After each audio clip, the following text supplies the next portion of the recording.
Alors, je m'appelle Claire Richard, je suis rédactrice en chef du Digital Society Forum, qui est un site qui relève de la RSE d'Orange, donc responsabilité sociale des entreprises, et qui s'intéresse aux usages du numérique et aux enjeux sociétaux qui en découlent. Et à côté de ça, je suis auteure radio, en fiction et en documentaire. Et le son est un médium où la question de l'attention se pose. Moi, je suis venue parce que c'est un sujet qui, politiquement, m'intéresse beaucoup.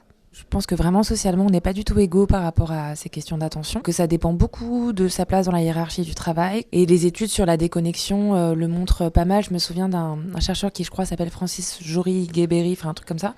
Et il montre qu'en fait, quand t'es directeur, quand t'es CEO, tu peux beaucoup plus facilement te déconnecter que quand t'es en bas de la chaîne. Donc je pense qu'il y a vraiment le fait de prendre en compte ça, le fait de prendre en compte les inégalités de genre, ou les facteurs ethniques ou raciaux selon la façon dont on se positionne par rapport à ce sujet. Moi, ça, je pense que c'est vraiment très très important parce que quand on parle des usages au sens général, ça ne veut pas dire grand-chose parce que qu'on soit des classes populaires ou des classes supérieures, on ne va pas avoir les mêmes usages et pas les mêmes latitudes par rapport à ça. Et c'est pour ça que moi, à titre personnel, la question de comment on réglemente ça, genre au sein des entreprises, c'est pas, tu vois, le radical en moi veut beaucoup plus. Pour moi, je pense qu'il faut vraiment de la décroissance et de la déconnexion. Mais ça, je parle pour mes usages à moi, parce que ça me fatigue trop.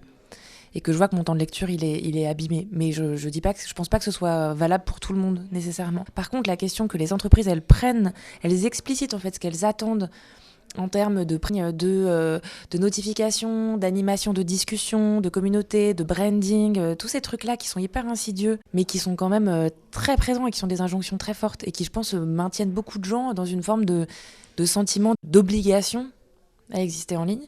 En fait, ça, je pense qu'il faut que ce soit pris en compte, explicité et normé ou réglementé, mais pas forcément par des politiques publiques, tu vois, mais au sein des entreprises ou des collectifs, que ça sorte du travail affectif invisible, qui pourtant est en fait vraiment nécessaire pour trouver du boulot dans plein de champs.